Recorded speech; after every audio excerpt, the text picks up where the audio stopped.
अस्सलामुअलैकुम। मैं हूं आपका host Kamil Ehsan and welcome to another episode of Talk Cricket with Saleem Khaliq. जैसा कि हमें पता है, पाकिस्तान को एक बदतरीन शिकस्त का सामना करना पड़ा जिम्बाब्वे के हाथों तीसरे और फाइनल ओडीआई के अंदर।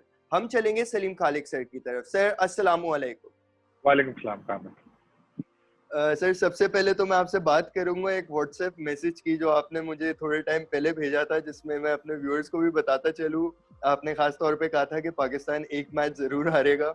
इस प्रिडिक्शन पे आप किस तरह पहुंचे थे और अब क्या कहते हैं उस प्रिडिक्शन के बारे में? देखिए, ये आपने बता के गलत किया, क्योंकि इससे लोग सोचने लगे कि भाई इसको कैसे पता चला। लेकिन मैंने सिर्फ एक आइडिया लगाया था, क्योंकि अमूमन ऐसा ही होता है।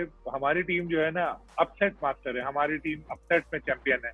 हम नए हीरो बनाने के बड़े माहिर हैं, लेकिन दूसरी टीमों के अक्सर ऐसी जो सीरीज होती है वन साइडेड, उसमें कोई एक ना एक मैच पाकिस्तान ऐसे हारता है जो फिर टॉक ऑफ द टाउन बल्कि टॉक ऑफ द वर्ल्ड बन जाता है। हर तरफ उस पर डिस्कशन होते हैं।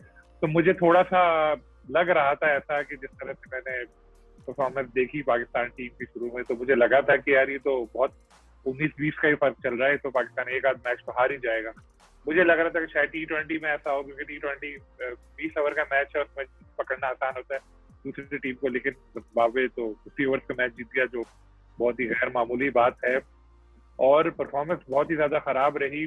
अगर ये बात व्हाट्सएप मैसेज अगर आप पहले कर देते तो फिर लोग कहते यार नेगेटिव बात कर रहे हैं, ऐसे कर रहे हैं, ऐसे कर रहे हैं। क्योंकि हमारे यहाँ अगर आप थोड़ा सा भी out of the box thinking होगी आपकी, जरा सा आप अगर अलग सोचेंगे लोगों से, तो फिर आपको ताने मिलने शुरू हो जाएंगे कि यार इनकी नेगेटिव सोच है, तो ये ऐसी बात कर रहे हैं।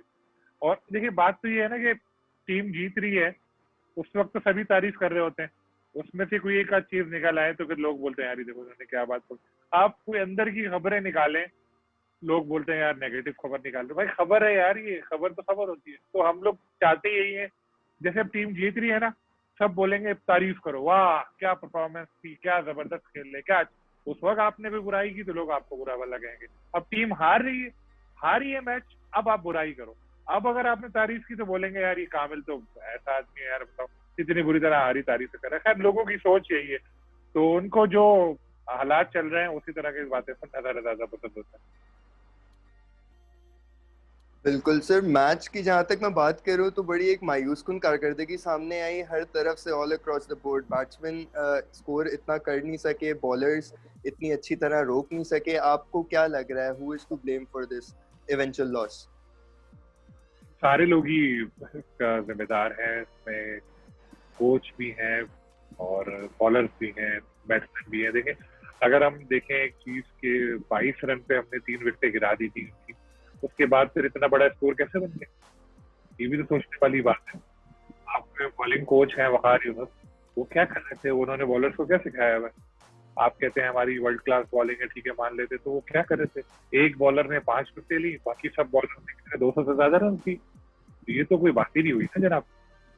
आपको सबको परफॉर्म करना पड़ता है, और कोचेस की भी सब जिम्मेदारी होती है कि जब कोई पार्टनरशिप लंबी लग रही है तो समझाएं, जाके बताएं कि भाई ये क्या हो रहा है, आप लोग किस तरह कर रहे हो। एक विकेट अगर आप पाकिस्तान टीम और गिरा देती, पार्टनरशिप नहीं बनने देती, तो बड़ा अच्छा हो जाता। लेकिन बदकिस्मती से कोई सिमती नजर नहीं आई।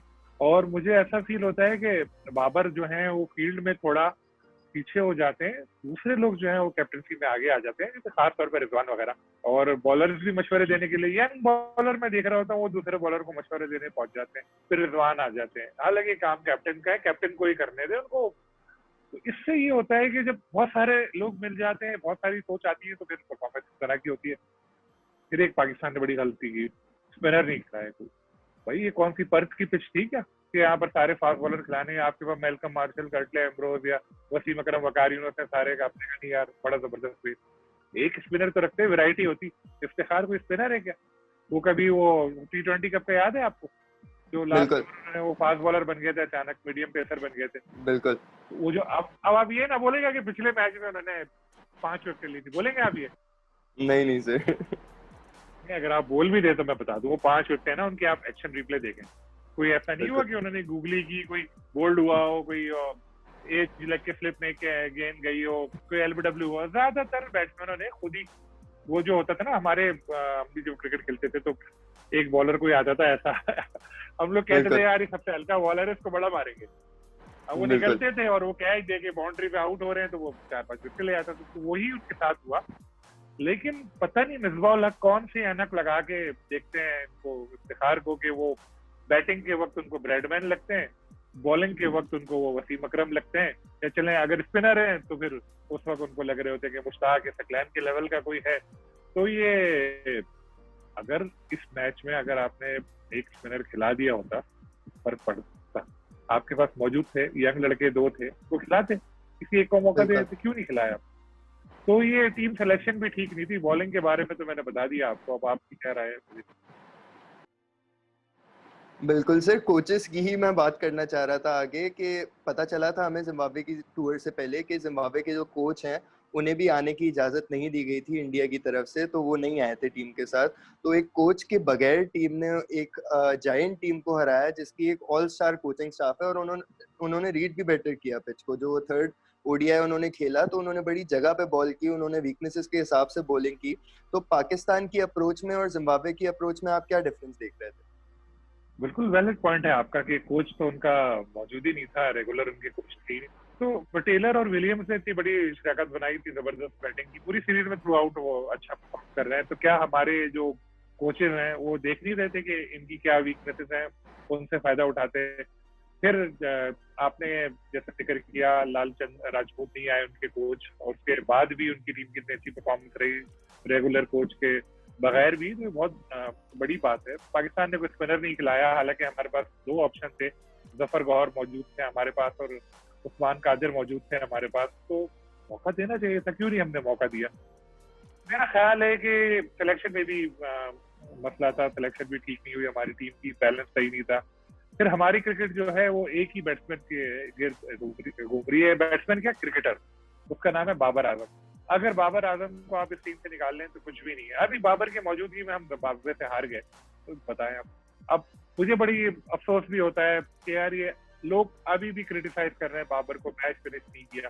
ठीक है मैच फिनिश नहीं किया, वो आउट हो गया, लेकिन यार ये तो देखो उसने इतने रन बना दिए, सेंचुरी की उसने, बाकी लोगों की परफॉर्मेंस क्या रही?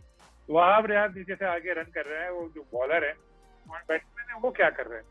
तो हमको देखना पड़ेगा कि ये टीम की क्या कॉम्बिनेशन है, और कौन से ऐसे प्लेयर हैं जिनको होना चाहिए, जिनको नहीं होना चाहिए। देखें इमामुल हक ने ठीक है एक आध मुक्की की उन्होंने, लेकिन आपने उनकी बैटिंग देखी होगी, उनकी बैटिंग जो है वो सेल्फिश है, वो अपने लिए खेलते हैं। कितनी बॉलें वो जाया करते हैं, कितनी डॉट बॉल्स होती है। आबिद भी इस सीरीज में मुझे मुझे से नजर आए, और सरफराज स्क्वाड से बाहर किया हुए, रिजवान की फॉर्म भी चली गई, शायद पीछे से प्रेशर नहीं आया। ये वजह है कि वो तीनों मैचों में नाकाम हो गए। तो क्रिकेट जो है ये टीम गेम है, इसमें सबको परफॉर्म करना पड़ता है, थोड़ा थोड़ा सब परफॉर्म करेंगे तो आपकी टीम जीतेगी। यहाँ ये नहीं है कि एक बाबर अकेला खेलेगा तो फिर आपको जितवा देगा। बिल्कुल सर, बाबर की बात की आपने। अगला सवाल मेरा उन्हीं के मुतालिक था कि सोशल मीडिया अच्छा खासा लाइट अप कर गया था जब बाबर आजम अकेले खड़े हुए थे। तो अच्छे खासे लोग पोस्ट कर रहे थे कि आज पता चल जाएगा कि बाबर आजम तेंदुलकर है या विराट कोहली है। तो आखिर में जब वो आउट हुए उसके बाद अच्छा खासा क्रिटिसिज्म उन्हें फेस करना पड़ा। बड़ा सोशल मीडिया पे लोग बोल रहे थे कि सेल्फिश इनिंग्स खेली उन्होंने एंड व्हाट नॉट। उसके बाद हमें पता चला कि इंजमामुल हक ने भी बयान अपनी जो यूट्यूब वीडियो वो बनाते हैं उसके अंदर उन्होंने कहा कि इनकी फिनिशिंग के अंदर इन्हें बहुत इम्प्रूवमेंट चाहिए। तो इस क्रिटिसिज्म को आप किस तरह देखते हैं जो बाबर आजम के ऊपर लेवल हो रही है अभी?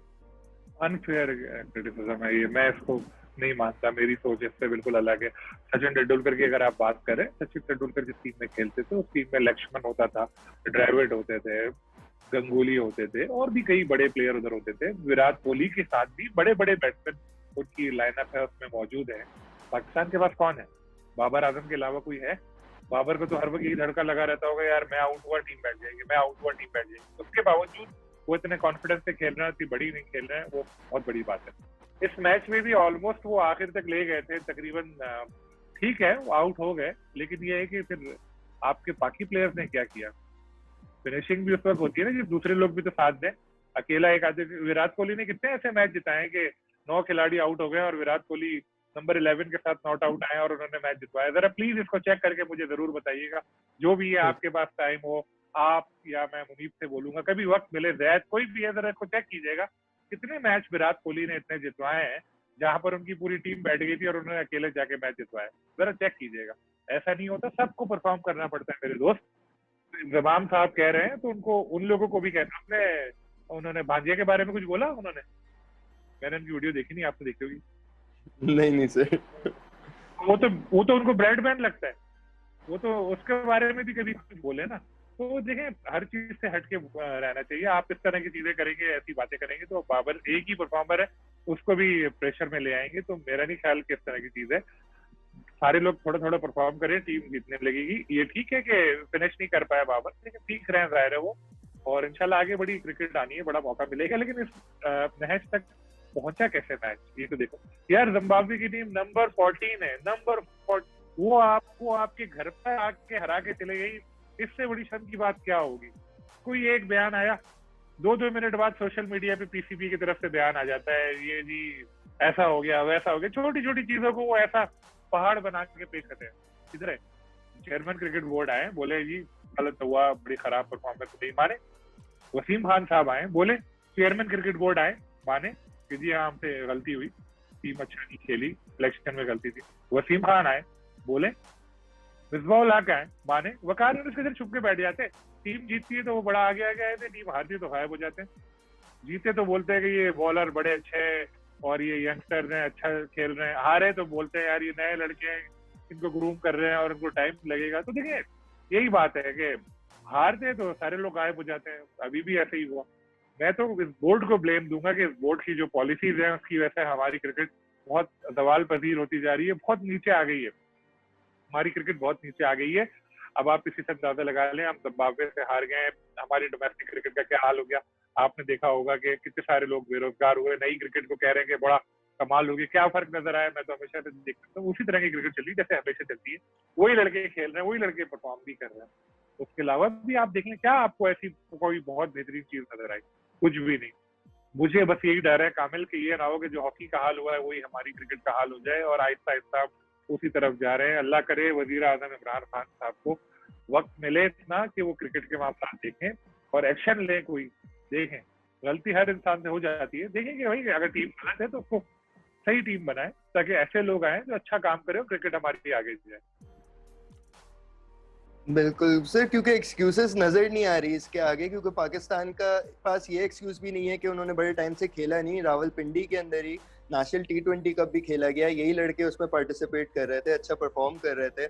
उसके अलावा सर प्लेयर्स अच्छे आ भी रहे हो, इनफॉर्म भी हो, उनका कॉम्बिनेशन बनाना टीम मैनेजमेंट का काम है। फॉर एग्जाम्पल जब फाइनल स्टेज आया था मैच का, उसके अंदर मूसा खान जो थे वो शाहीन शाह अफरीदी के नीचे गए, जो मेरे ख्याल से एक बड़ा वाइटल मोमेंट था, क्योंकि मूसा खान PSL में जैसे हम देख चुके हैं बड़ी एक जारहाना इनिंग्स खेल चुके हैं, उनके पास कैपेबिलिटी ज्यादा थी। बिल्कुल। तो उसके साथ सर किस तरह देख रहे हैं आप, कोई एक्सक्यूजेस देख रहे हैं, और इस तरह के ब्लंडर्स जो बिल्कुल होने नहीं चाहिए उनको किस तरह आप सॉल्व करके आगे बढ़ सकते हैं? आपने बिल्कुल सही पॉइंट उठाया। एक ये चीज थी फिर जो सुपर ओवर में ब्रैडमैन इफ्तिखार को आपने भेज दिया खुशदिल के साथ। खुशदिल का पहला मैच था, आपको सोचना चाहिए था किसको। देखिए जहां बाबर आजम ने इतने ओवर तक बैटिंग की, अगर वो एक ओवर और बैटिंग कर लेते तो कितना थक जाते थे। बाबर को खुद आना चाहिए था, अपने साथ हैदर को लेकर आ जाते, कुछ तो रन बनते। वो तो मुझे तो इतना अफसोस हो रहा है कि सुपर ओवर में 2 रन आपने बनाया यार, इससे बड़ी शर्म की बात क्या होगी। मुझे तो अभी तक हजम ही नहीं हो रही बात ये कि जिम्बाब्वे की टीम हमारे मुल्क में आके हमारे बेहतरीन खिलाड़ियों पर मुश्तमिल टीम है, उसको हरा के चली गई। बात यही है कि कोचेस जो है वो भी मुझे कोई इतने ज्यादा इंप्रेसिव नहीं लग रहे, और यही लड़के जो हैं इनसे अगर सही तरह से आप काम ले तो बिल्कुल क्यों नहीं परफॉर्म करेंगे। लेकिन अफसोस की बात है ऐसा हो नहीं रहा। बिल्कुल सर। अगला सवाल मेरा आपसे है सिकंदर रजा के बारे में। आपने उनसे इंटरव्यू लिया था और उन्होंने इंटरव्यू में आपको यही बोला था कि बड़े डिफरेंसेस हैं हमारी टीम में, और जब हम खेलेंगे तो आपको पता चलेगा कि कितना हम में फर्क आया है। तो उनके इन अल्फाज के बारे में और जिम्बाब्वे की परफॉर्मेंस में आप क्या कहेंगे? जी उन्होंने बोला था मैं जब सीरीज खत्म होगी तो मैं आपसे दोबारा बात करूंगा इस हवाले से, फिर आपको बताएगा कि हमारी परफॉर्मेंस कैसे रही। हालांकि अभी तो सीरीज एक ही खत्म हुई है, वनडे T20 बाकी है, लेकिन उसके बावजूद मैंने कल उनको व्हाट्सएप पे मैसेज किया, मैंने कहा आप सही थे। तो जाहिर है कि उनको ज्यादा पता है अपनी टीम का पोटेंशियल, और जिम्बाब्वे की टीम हम लोग तो समझ रहे थे बच्चे आए हैं, बच्चों को आराम से हरा देंगे, बच्चों को खिलाओ इनके खिलाफ। वो बच्चे जो है उन्होंने हमें क्या कहते हैं नाक पे दम कर दिया, और आगे भी T20 मैचेस में अल्लाह करे उनमें अच्छी परफॉर्मेंस है। बिल्कुल सर, अगला सवाल मेरा है कायदे आजम ट्रॉफी का, जिसके हमें एक बहुत बड़ी खबर मिली कि बिस्मिल्लाह खान जो हैं वो कोविड 19 के लिए पॉजिटिव टेस्ट कर चुके हैं। तो ये सारी टीम्स होटल्स में भी साथ रह रही थी। कितनी बड़ी खतरे की घंटी है ये कायदे आजम ट्रॉफी के लिए as a tournament going forward? देखें, ये बहुत बड़ी खतरे की घंटी बज चुकी है ऑलरेडी पाकिस्तान क्रिकेट बोर्ड के लिए। एक प्लेयर का टेस्ट आया 2 दिन पहले, अखबारात में खबरें छपी, और अभी अभी मैं देख रहा था, हमारे एक साथी हैं बड़े, शोएब जट उनका नाम है, बड़ी खबरें निकालते हैं माशाल्लाह, अच्छा काम करते हैं। उन्होंने ये भी ट्वीट की कि मैच के तीसरे दिन ही पता चल चुका था कि बिस्मिल्लाह का जो है इस तरह कोविड का कोई मसला है। उसके बावजूद आपने उनको तो हटा दिया, बाकी सारे लड़कों को आपने उधर ही रखा, मैच पूरा खत्म किया। अगर फिर किसी और को निकल आता तो फिर क्या होता? वैसे तो नहीं आया। क्या इंग्लैंड में भी अगर इस तरह होता तो ये वसीम खान या दूसरे लोग कहते हैं कि जारी रखो मैच को? कभी भी नहीं होता।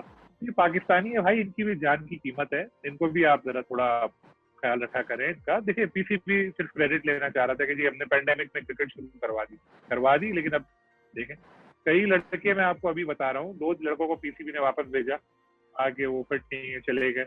उसके अलावा सिंध के सरफराज को कई दिन तक बुखार रहा, जिसम में उनके दर्द रहा। असद शफीक बीमार रहे, कई लड़के ऐसे थे, टेस्ट बाद में कराया, उनका क्लियर आया, लेकिन मसला तो था, बुखार और इस तरह की अलामत जो थी वो जाहिर हो रही थी कई प्लेयर्स में।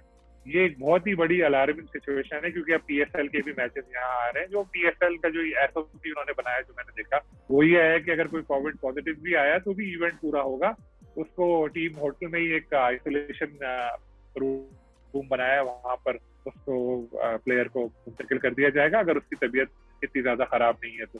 उसके अलावा पीसीबी ने 4 जो फ्रेंचाइज है जो भी खेल रही है, उन चारों से 5-5 प्लेयर्स के नाम लिए थे। 20 प्लेयर्स को जो है, जो नाम सामने आए, उनका एक पूल बनाया है, वो भी बायो बबल में रहेंगे बाकी चारों टीमों के साथ। उसके बाद किसी का अगर खुदा ना खास्ता कोई कोविड टेस्ट आ गया पॉजिटिव या कोई इंजर्ड हो गया, तो उन 20 में से वो प्लेयर ले सकेगा।